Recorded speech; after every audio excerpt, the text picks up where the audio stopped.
बिस्मिल्लाहिर्रहमानिर्रहीम, अस्सलाम वालेकुम नाजरीन। मैं हूं बाबर हयात और आप देख रहे हैं 24/7 उर्दू न्यूज़ पर बाबर हयात शो।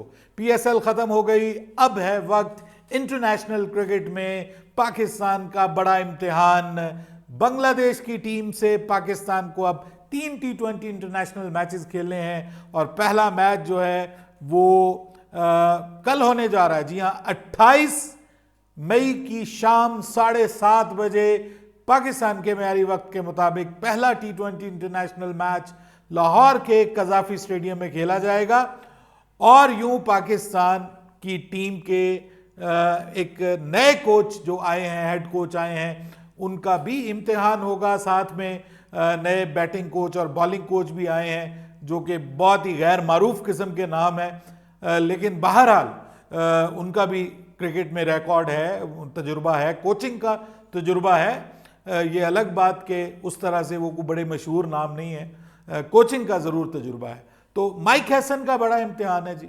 और उसके बाद पाकिस्तान को ये सीरीज़ जीत के अपनी रैंकिंग को भी इम्प्रूव करना। आपको पता है कि पाकिस्तान के ऊपर इस वक्त एक तलवार लटक रही है और वो तलवार है जो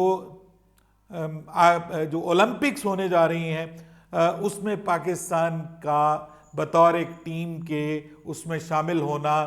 ये डिपेंड करता है कि पाकिस्तान अगर टॉप 6 टीम्स में होगी पाकिस्तान की टीम, तो पाकिस्तान लॉस एंजलिस ओलंपिक्स का हिस्सा बन पाएगी।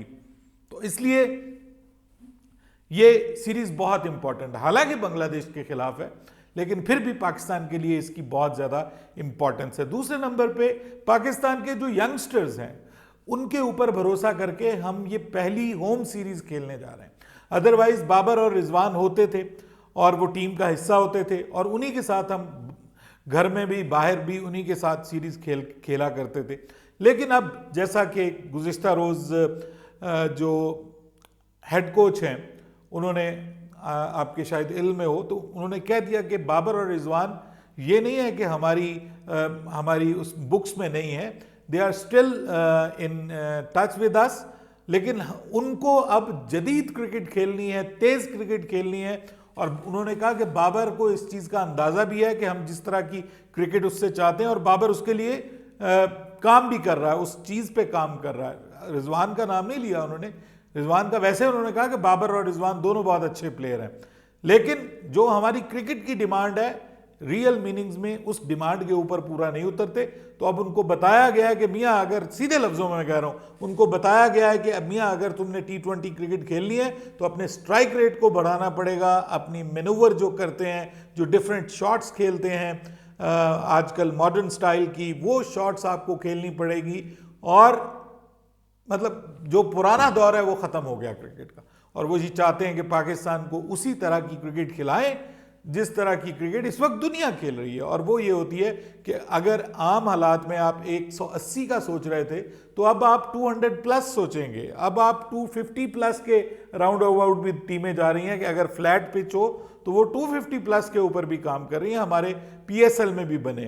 तो इससे अब आपको अंदाज़ा हो जाना चाहिए कि यही क्रिकेट हमारी होगी और उस क्रिकेट का पहला इम्तिहान होने जा रहा है। लेकिन उस इम्तिहान से पहले पाकिस्तान के लिए एक झटका है और एक ब्लेसिंग इन डिस्गाइज भी आप इसको कह सकते हैं। वसीम जूनियर जो हैं वो अनफिट होकर सीरीज से बाहर चले गए हैं। ये ऑब्वियसली उस नौजवान के लिए ये एक अच्छी चीज़ नहीं है। PSL में वो इंजर्ड हुए थे, अभी तक वो फिट नहीं हो पाए और डॉक्टर्स ने साइड स्ट्रेन, यानी जोर लगाते हैं, गर्मी भी थी जोर भी लगाते हैं, तो खिंचाव जो है वो साइड स्ट्रेन उनको फील हो रहा है और इसलिए अब उनको 1 हफ्ते का रेस्ट करने का कहा गया और उनकी जगह अब उसको वापस बुला लिया गया जिसके बारे में हमने बहुत बात की। अब्बास आफरीदी वापस आ रहे हैं जी फाइनली। आप जितनी मर्जी 2 नंबरी किसी के साथ कर लें, जितनी मर्जी नाइंसाफ़ी कर लें, इंसाफ करने वाला बहुत कमाल है। ये अलग बात कि मुझे इस पे भी दुख है कि वसीम जूनियर भी बाहर हुए हैं, क्योंकि वसीम जूनियर भी एक बहुत अच्छा बॉलर है, पाकिस्तान का अच्छा फ्यूचर एसेट है। इस PSL में बड़ी तगड़ी बॉलिंग की है उसने और ख़ासतौर पे डेथ ओवर्स में बहुत आला उम्दा ओवर उन्होंने किए हैं, विकेटें भी ली हैं। टॉप विकेट टेकर्स में से नहीं है, लेकिन अच्छा अफेक्टिव प्लेयर बन के वो सामने आया है। हाँ, अब्बास आफरीदी बैटिंग में ज़बरदस्त आपको एज देता है और बॉलिंग में भी टॉप विकेट टेकर्स में से था, सेकंड हाईएस्ट विकेट टेकर इन PSL आफ्टर शाहीन शाह अफरीदी। तो उसके साथ मेरे ख्याल में कुदरत ने जो एक किस्म का बदला उसको मिल गया है और वो टीम के अंदर वापस आ गया है। सो ये एक बड़ी खबर आ गई है। पाकिस्तान की प्लेइंग 11 क्या होने जा रही है जी, ये एक बहुत बड़ा मुद्दा, बहुत बड़ा सवाल है। हमारे जो खबरी हैं कुछ, वो हमें जो प्लेइंग 11 बता रहे हैं वो मैं आपको बता देता हूं कि साइम अयूब के बारे में खबर ये आ रही है कि शायद उनको पहले टेस्ट मैच में, पहले T20 मैच में उनको रेस्ट दिया जाए और फ़खर और फरहान जो है वो ओपनिंग करें। साइम अयूब का ये एक राय है टीम के अंदर कि साइम को पहले मैच में ना खिलाया जाए, बल्कि जो लोग इन फॉर्म हैं उन सबको मौका दिया जाए। साइम स्ट्रगल करते रहे हैं फॉर्म में, तो उनको फिलहाल ये खबर आ रही है कि टीम के हल्के कह रहे हैं कि जी साइम की जगह हम फ़खर को डालते हैं। फ़खर की फॉर्म अच्छी है, PSL में टॉप स्कोरर्स में से एक है, परफॉर्मेंस के ऊपर हम उसको सिलेक्ट करते हैं और साहबजादा फरहान उनके साथ ओपनिंग करेंगे। ऑब्वियसली हनीफ मोहम्मद कैप उनको मिली है, टॉप रन स्कोरर है। उसके बाद तीसरे नंबर पे आगा सलमान है जो कप्तान भी हैं और तीसरे नंबर पे ही पाकिस्तान की तरफ से बैटिंग करेंगे। चौथे नंबर पे मोहम्मद हारिस जो हैं वो पाकिस्तान की टीम की तरफ से हमें खेलते हुए नजर आएंगे। PSL में भी वो चौथे नंबर पे ज़्यादातर खेले हैं। उसके बाद हसन नवाज पांचवें नंबर पे टीम का हिस्सा बनेंगे। ये तो हो ही नहीं सकता कि वो प्लेइंग 11 में ना हो, वो पक्के होंगे। ऑब्वियसली PSL में तो उनके ऊपर लाखों करोड़ों की बारिश हो गई है जी, कमाल हो गया। कम से कम 70 लाख तो मेरे सामने उन्हें मिले। प्लेयर ऑफ द टूर्नामेंट और बैट्समैन ऑफ द टूर्नामेंट के अवार्ड उनको मिले हैं, तो ये तो कमाल कर दिया उन्होंने। उनको तो लाखों में खेल रहे हैं इस वक्त। और साथ में जो उनको वो गाड़ी मिली है BYD सील, भाई वो भी बहुत बड़ा माल मिला है उसको जनाब, कमाल हो गया। लेइएगा, नौजवान छाया हुआ है इस वक्त। और जिस तरह की उसने खूबसूरत जिम्मेदाराना और कमाल क्रिकेट खेली है और जिस तरह से वो स्पिनर्स को खेला है वो बहुत कमाल है। और मिडल ऑर्डर में, लोअर मिडल ऑर्डर में आके आपको स्पिनर्स को अच्छा खेलना आना चाहिए। बहरहाल उसके बाद खुशदिल शाह छठे नंबर के ऊपर, बहुत इम्प्रूव्ड, बहुत बेहतर, बहुत ज़बरदस्त। पूरे PSL में कराची किंग्स को जिताने में इंपॉर्टेंट रोल प्ले करते रहे। बॉलिंग भी एक आध ओवर कर जाएंगे। साथ में 7वें नंबर पे शादाब खान। अब आप जो मर्जी कहें, वो इस वक्त पाकिस्तान के वाइस कैप्टन हैं। 7वें नंबर पे आएंगे और आकर उनसे इस बार अच्छे खेल की उम्मीद है। बहुत सारे लोग उन पे एतराज़ात कर रहे हैं कि जी उन्होंने बड़ी प्लानिंग के तहत नंबर 4 पे खेला और कुछ रन्स बना लिए, कुछ विकटें ले ली ताकि उनको कहा जाए कि ये टीम की बहुत बड़ी मजबूरी है।